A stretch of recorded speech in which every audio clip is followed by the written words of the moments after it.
안녕하세요. 오늘도 사연살롱을 찾아주셔서 감사합니다. 저는 30대 중반 직장인 여성입니다. 쌍둥이 아이를 키우고 있는 가정주부이기도 하고요. 지금은 분가에 나와 살고 있지만 얼마 전 어떤 사건을 겪기 전까지는 시댁에 머물면서 시어머니를 모셨고 잠시나마 철없는 시누이와도 함께 지내며 뒤치다꺼리를 했어요. 그 와중에 저와 남편이 시댁에서 큰 싸움을 겪고 분가에 나오게 되었던 이야기를 해보려고 합니다.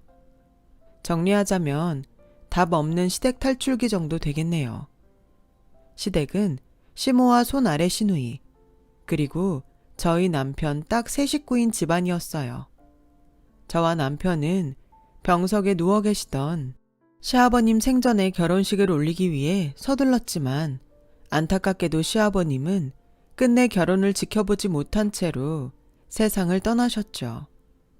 저희는 쓰라린 마음을 서로에게 기대고 달래가며 결혼 준비를 이어갔습니다. 그때는 마침 남편의 여동생인 시누이도 혼담이 오가고 있던 시점이었죠. 그래서일까요?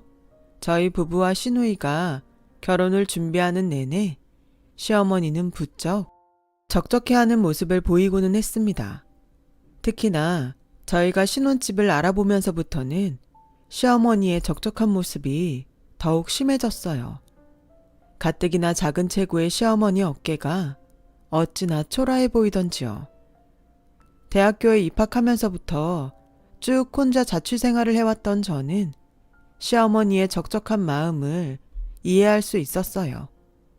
시아버님이 작고하신 지 얼마 되지도 않아서 두 자식들마저 각자의 가정을 꾸려서 집을 떠나게 되는 상황이었으니까요.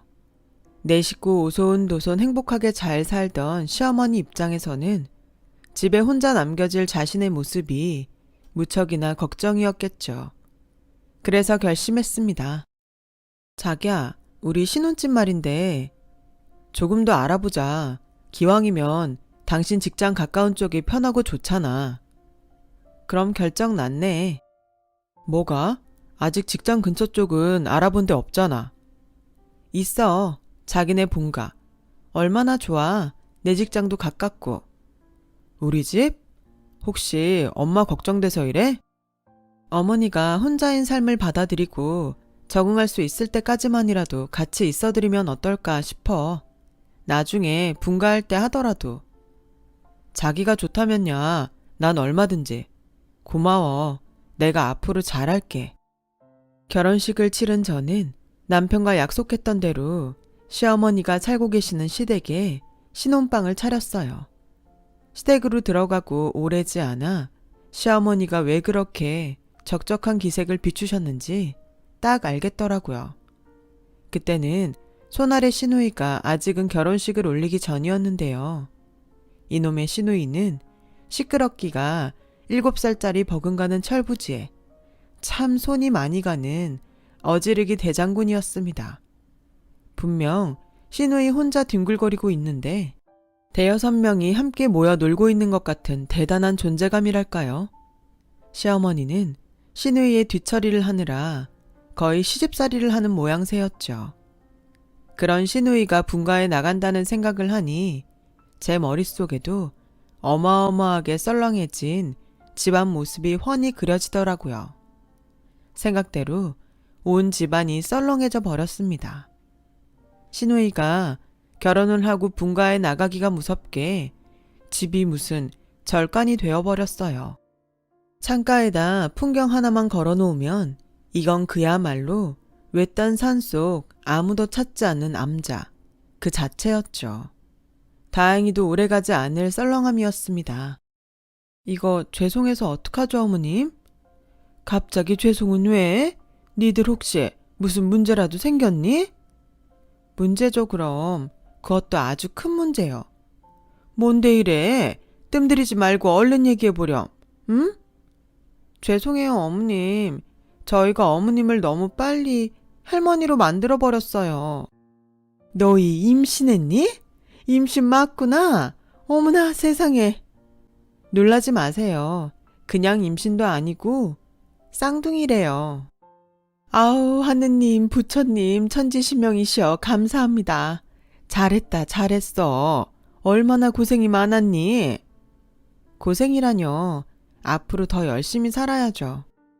일단 건강하게 출산만 하렴. 나머지는 내가 다 해줄게. 산후조리도 내가 다 해주고 쌍둥이도 내가 맡아서 키워주마.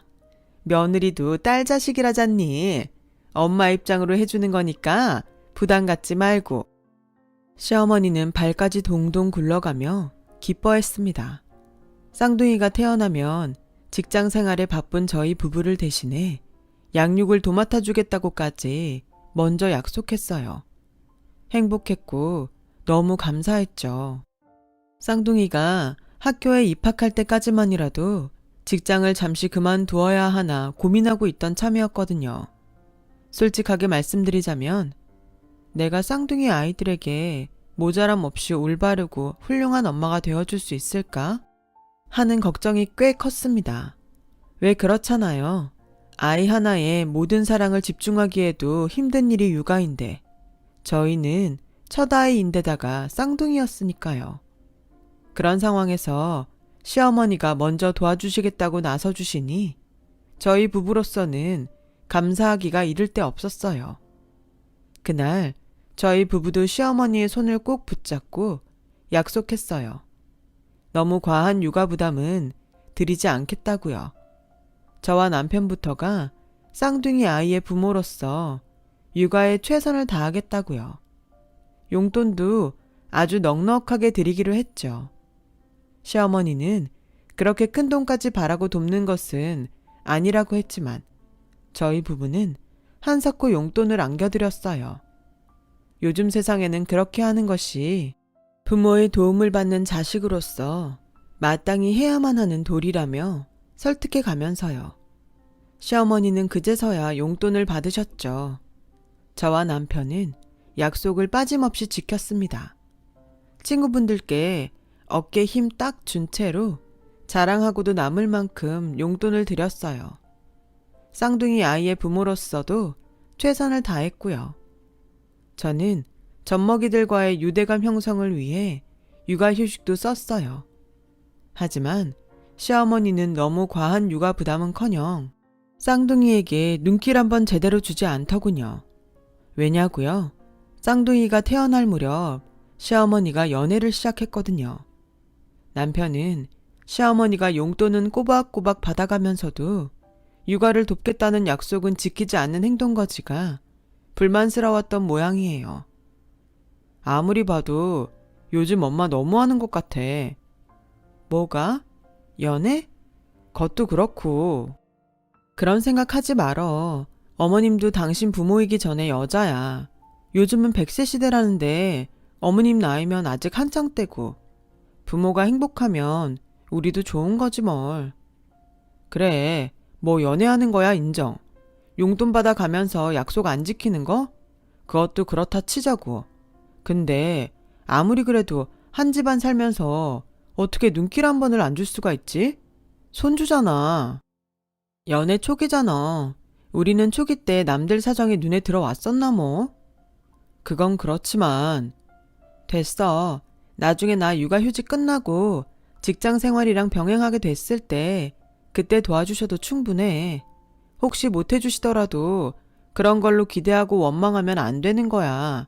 누가 뭐래도 쌍둥이 부모 책임은 우리한테 있는 거니까. 그랬던 저였지만 결국 시어머니에게 빈정이 상해버렸습니다. 시어머니는 쌍둥이에게 눈길조차 한번 주는 법 없으면서도 시누이가 출산한 외손주에게는 아주 지극정성이었어요. 아니 글쎄 우리 쌍둥이 돌잔치 때는 돌반지는커녕 빈손으로 덜렁 와서 손님처럼 밥만 먹고 급하게 데이트를 하러 가던 사람이 외손주의 돌잔치에서는 외할머니 노릇 뻑적지근하게 하는 것도 모자라서 돌잔치 비용 전액 부담에 축하금까지 거하게 얹어주었다더라고요. 당연히 저희 부부가 드린 용돈에서 나온 돈이었죠. 심지어 데이트하랴 외손주 선물 사다 바치랴 바쁜 시어머니로부터 추가 용돈 요청을 받는 달이 잦아졌습니다. 이러니 빈정이 상하는 거죠. 며느리와 친딸 사이의 차별은 이미 이때부터 시작되었던 것이고요. 제가 제일 빈정이 상하는 건 시어머니는 입만 열면 며느리도 딸 자식이다 하는 말을 달고 사는 사람이었다는 부분이에요. 며느리도 딸이라는 핑계를 대가면서 육아휴직을 마치고 직장 생활과 쌍둥이 돌보기에 몸이 2개여도 모자란 저에게 시집살이까지 시키기 시작했는데 빈정이 안 상하고 백이겠냐고요. 청소, 빨래 같은 건 기본스러운 시집살이니까 얘기거리도 안 될 지경이었다니까요. 새벽같이 일어나 시어머니의 데이트 도시락을 쌌고요. 퇴근한 제가 기진맥진한 몸을 이끌고 겨우겨우 반찬들을 만들어 놓으면 시어머니는 그 반찬이 채 하루가 되기도 전에 시누이에게 갖다 바쳐댔어요. 그러면서도 끼니마다 반찬 투정이 말도 못했죠. 저희 부부가 드린 용돈에 추가 용돈들까지 여전히 시누이에게 다 들어갔습니다. 시누이의 결혼 생활이 순탄치 못해서 돈줄이라도 쥐어주어야 한다나 어쩐다나. 정작 순탄치 못한 건 저희 시집살이였는데 말이에요. 심지어 일주일마다 부부싸움을 하고 쳐들어온 시누이의 뒷수발까지 모두 육아 중인 저의 일이었으니 이 정도면 차별 맞잖아요. 아주 심한 차별. 와이프가 온갖 고생을 하는 사이에 남편은 뭐하고 있었냐고요? 남편도 저와 똑같았죠 뭐. 저랑 똑같이 직장생활 하면서 쌍둥이도 돌보고 똑같은 시집살이에 시누이 뒷수발까지 겪었어요. 친아들에게 시집살이 시키는 어머니가 있다는 얘기 혹시 들어보셨나요? 전 그걸 두 눈으로 직접 목격했다니까요. 아니, 오죽했으면 남편까지 친어머니에게 빈정이 상해버렸겠냐고요. 아들도 자식인데 왜 여동생만 챙기는지 모르겠다 라고 매일 하소연을 했습니다. 저희 부부는 상의 끝에 모든 심정들을 시어머니에게 전했어요. 시어머니의 반응은 역시나더군요. 그래서 어쩌라고? 네? 며느리도 딸 자식이야? 엄마가 자식한테 그런 일 좀 시켰기로 그게 어디 문제라도 된다든? 어머니들이 딸한테 보통 이러나요? 제가 봤을 땐 아닌 것 같은데요. 당장 어머님부터도 시누이 집에 같이 살 때 안 그랬잖아요. 사방팔방 어지르고 다니는 거 어머님이 뒤치다꺼리 다 했죠. 이게 누구 앞에서 남의 집 귀한 딸을 욕해? 내 딸은 그런 적 없다. 이거 보라고요. 계속 시누이만 감싸고 돌잖아요. 며느리도 딸이라면서 그 며느리한테는 맨날 시집살이만 시키고 딸은 무슨 대놓고 차별이죠 이건. 너네가 왜 자꾸만 예민해지니? 손주 낳아놓았다고 유세 떠는 거야 뭐야? 유감인데요. 이건 진짜 아닌 것 같네요. 이대로 더는 못해요. 아니 안 합니다. 저희 부부는 시어머니에게 드리던 용돈을 그날로 끊었어요. 그리고 쌍둥이들이 집안에서 뛰어놀아도 민폐가 되지 않을 수 있는 단독주택을 찾아다니며 분가 준비를 시작했어요. 집안일은 정말 딱 필요한 만큼만 했고요. 출근할 때 입을 옷을 빨래한다거나 쌍둥이들을 위해 청소한다거나 하는 일들이었죠. 아침밥은 출근길에 밖에서 먹었고 저녁밥도 퇴근길에 밖에서 먹고 들어왔습니다. 시어머니가 시집살이 삼아 시키는 일에는 절대 응하지 않았고요. 물론 시어머니에게 무언가를 해달라고 부탁하지도 않았어요. 한편으로는 쌍둥이 육아에 최선을 다했고요. 부부가 집에 있는 모든 시간에는 직접 정성 들여 돌보았고 부득이 직장에서 일을 해야 하는 낮 동안에는 쌍둥이를 돌보아 주실 여사님을 따로 모셨죠. 그러던 어느 날 시어머니가 저희 부부를 무척이나 조심스럽게 불러 앉히더군요. 시어머니는 한참이나 뜸을 들이다가 한마디를 툭 던졌습니다. 나 임신했다. 아, 네. 완전 축하드려요. 건강 신경 쓰셔야겠네요.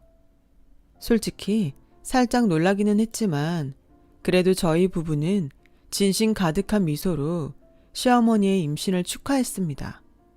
아무리 사이가 틀어졌다고는 해도 새 생명의 탄생은 축복받아 마땅한 것이라고 생각했으니까요. 하지만 이어지는 시어머니의 이야기가 저희 부부의 축하를 싹 사라지게 만들었어요. 너희가 키워 너희 호적에도 올리고. 네? 그게 무슨 말씀이세요? 벌써부터 기가 먹었니? 너희 호적에 올려서 너희 자식으로 키우라니까는. 진심 아니시죠? 농담이잖아요. 그쵸? 내가 이 나이 먹고 애밴 것도 남사스러운데 농담 따먹게 하게 생겼니 지금? 어머님, 이 애는 앞으로 평생 니들 자식이야.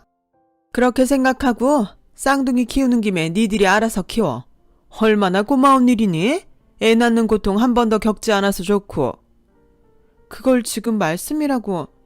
아니, 정말 어디까지 보여주시려고 이래요. 며느리도 딸 자식이라면서요. 딸 자식 앞에서 얼마나 밑바닥까지 더 보여주려고 이래요 대체. 더 따질 것 없다. 어른이 그렇게 정했으니 젊은 놈의 것들은 고개나 넙죽 숙이면서 시키는 대로 따르기만 하면 돼. 말 같은 소리를 좀 하세요. 그야말로 미치고 팔짝 뛸 노릇이었습니다. 쌍둥이에게만 모든 사랑을 쏟아주기에도 서투른 초짜 부모인데 시어머니의 늦둥이까지 맡아서 키우라니요. 심지어 저희 부부의 호적에까지 올리라니 그게 말인가요? 방귀인가요? 호적에 올려서 키우면 그럼 그 늦둥이는 저희의 자식이 되는 건가요? 아니면 남편의 형제가 되는 건가요? 이게 어느 집구석 개족보냐고요. 더 가관인 건 늦둥이의 아버지 되는 사람으로부터 양육을 거절당하고 헤어지기까지 했으니 모든 양육비를 저희 부부가 알아서 하라는 것이었습니다. 그런 이야기를 듣는 내내 저는 제가 무슨 막장 드라마 주인공이라도 되는 줄 알았다니까요. 저와 남편은 당연히 크게 반대했죠. 시어머니가 옆에서 뭐라 떠들거나 말거나 귓등으로도 듣지 않았어요. 대꾸 한번 하지를 않았습니다. 고민할 주제도 못 되고 의논할 가치도 없는 이야기였으니까요. 하지만 정신 나간 시어머니는 눈썹 하나 까딱하지를 않더군요. 노산이라는 핑계를 대가며 산부인과도 최고급, 산후조리원도 최고급으로 우겨대지를 않나. 물론 그 비용은 모두 저희 부부에게 떠넘기려고 했죠. 참 사람이 이 정도로 염치가 없어도 되나 싶었습니다. 솔직히 사람 맞나 싶었어요. 시어머니의 희괴한 행동은 거기서 그치지를 않았어요. 저희 부부가 끝끝내 반대하고 나서자 그런 저희 부부에게 본때라도 보여주겠다는 듯이 가혹한 시집살이에 더욱 박차를 가하더군요. 이건 뭐 거의 머슴살이나 하라는 수준이었죠. 그래서 어떻게 했냐고요? 저희가 바보는 아니잖아요. 깔끔하게 무시했어요. 더는 들어줄 수가 없었기에 분가 준비를 서둘렀어요. 하루라도 빨리 시어머니의 해괴한 행동으로부터 벗어나고 싶었거든요. 하지만 참다 도저히 안 되겠더라고요. 그래서 저는 대놓고 따졌죠. 차라리 신우애한테 맡겨서 키우라고 그러죠 왜? 걔는 출가 외인이잖니. 시집을 갔으면 그 집 사람이지 우리 집 사람 아니야. 아 그러세요? 그런 사람이 저희가 해드린 용돈이며 반찬이며 왜 다 갖다가 신우이한테 바쳤대요? 어머님도 그 집안 식구인가? 갖다 바쳐? 너는 그게 시애미한테 할 얘기니 그게? 며느리도 딸이라면서요. 딸이 엄마한테 이 정도 얘기도 못하나요? 자기 자식을 딸 호적에 올려서 딸 자식으로 키우라고 강요에 협박까지 해대는 부모가 세상에 어딨어요. 심지어 양육비 한 푼 안 보태줄 거라면서. 퇴바라진 것? 아무래도 내가 아들 장가를 잘못 보낸 모양이다. 말은 바로 해야죠. 이건 제가 시집을 잘못 온 겁니다. 시누이와 며느리 차별 어지간히 하면서도 그게 잘못인 줄도 모르는 몹쓸 시어머니한테. 그래서 자식된 도리를 거부하겠다는 거니 지금? 자식 도리는 혜택이랑 뒷바라지 혼자 다 독차지하는 시누이한테 얘기하라니까요. 친정에서 우리 부부한테서 받아갈 거 다 받아갔으면 그 정도는 해야죠. 차별받을 대로 다 받은 이름만 딸인 저는 안 합니다. 못해요. 그렇게 다툼의 날들이 흘러가게 되었죠. 저희 부부는 시종일관 시어머니 앞에서 당당했어요. 그러는 사이 새 신혼집의 계약금까지 치르게 되었어요. 저희 직장과 도보로 10분 안쪽으로 가깝게 자리한 단독주택이었고 이삿날까지 받아놓고요. 하지만 기분이 영 개운치가 않았습니다. 자꾸만 시어머니에게 쫓겨나는 꼴이라는 느낌이 들었거든요. 하지만 어차피 의절할 예정이었고 이삿짐만 챙겨 분가에 나가면 다시 볼 사이도 아니었으니 괜히 싸운답시고 서로 흠집이나 낼 필요는 없었으니까요. 하지만 일주일에 한 번꼴로 부부싸움을 해왔던 시누이의 불화 원인이 밝혀졌어요. 시누이의 남편이 주식에 손을 댔다가 아주 큰 빚을 졌던 것이 화근이었다더군요. 시누이는 시댁에 쳐들어와 펑펑 울었고 시어머니는 저희 부부에게 또 말도 안 되는 이야기를 꺼냈습니다. 새 신혼집에 지불할 잔금으로 시누이 부부의 빚을 갚아놓으라는 그런 얘기였죠. 이제는 돈까지 몽땅 내놓으라. 참을 수 없었습니다. 의절할 땐 의절하더라도 다시는 저희 부부를 만만하게 보지 못할 만큼 특단의 조치가 필요했어요. 저는 그런 생각을 남편에게 전했고 남편도 같은 생각이었는지 제가 제안한 계획에 아주 큰 도움을 주었어요. 그 계획은 바로 진짜 딸처럼 굴어버리기였어요. 시누이가 결혼 전 저희 부부와 한솥밥 먹던 시절의 행동 그대로를 시어머니에게 해버리는 것이었죠. 골칫덩이 시누이를 롤모델 삼아 행동을 복사했다는 설명이면 딱 맞을 겁니다. 남편이 쌍둥이와 함께 저희 친정에서 지내는 사이 시댁에 혼자 남아 특단의 조치에 돌입한 저는 작정하고 집안을 어지럽히기 시작했어요. 어지럽힌 그대로를 며칠씩 방치하고 과거 시누이가 했던 그대로 시어머니에게 청소를 부탁했죠. 아침 저녁 밥상 타령을 했고 반찬 투정도 서슴지 않았고요. 그러자 시어머니가 역정을 내더군요. 하다 별짓을 다 하는구나 아주. 시누이네 빚 갚아 놓으려는 말이 그렇게 서운하디? 에이 왜 이래 엄마. 뭐? 엄마? 며느리도 딸이라면서요. 그럼 엄마 맞는 거죠. 네가 진짜 미쳤구나. 딸이 미친년이면 엄마는 미친년 엄마 되는 거네. 미친 게 유전이면 엄마도 미친 거고요. 기싸움이라도 해보자는 작정이니? 시엠이 이겨먹을 수 있겠어? 기싸움은 무슨. 시집가서 외간 사람 된 옛날 딸내미도 이랬었는데요 뭐. 이제 제가 이 집 딸이니까 이 정도는 해도 되는 거 아닌가? 야! 소리 지를 힘 있으면 용돈이나 주셔. 많으면 많을수록 좋고요. 맞다. 반찬도 신경 좀 써주세요. 직장 생활하는 딸내미 밥상 치고 영 부실하더라. 그게 뭐야. 엄마씩이나 되셔가지고. 시어머니의 얼굴이 울그락불그락 터질 지경이더군요. 저희 골칫덩이 친딸 행세는 계속되었습니다. 회식을 하고 돌아온 다음날 아침이면 해장국 끓여 놓을 때까지 시어머니를 들들 볶았어요. 수시로 용돈 달라며 들러붙는 건 예산일이었고 저희 부부의 새 신혼집 잔금을 시어머니가 지불해달라고 요구했어요. 딸이니까요. 그러는 사이 제가 어질러 놓은 집안은 점점 거지소굴이 따로 없게 되어갔고 시어머니는 결국 제가 시키지 않아도 알아서 청소며 집안일들을 하더라고요. 그러다 아차 싶을 때면 또 역정을 냈고요. 저는 그러거나 말거나 전혀 기죽지 않았죠. 모든 말싸움은 매일같이 저희 승리로 끝났답니다. 긴 말도 필요 없었어요. 며느리도 딸이다. 한마디면 끝. 시어머니에게는 명분이 없었거든요. 본인부터가 며느리도 딸이라는 이유로 저를 막대왔으니만큼 제가 진짜 골칫덩이 딸처럼 굴어도 딱히 뭐라 꾸짖을 명분 하나 없었죠. 그저 속수무책으로 당할 뿐. 저는 기세를 몰아 사춘기 독하게 겪는 18딸내미로 진학까지 이루었습니다.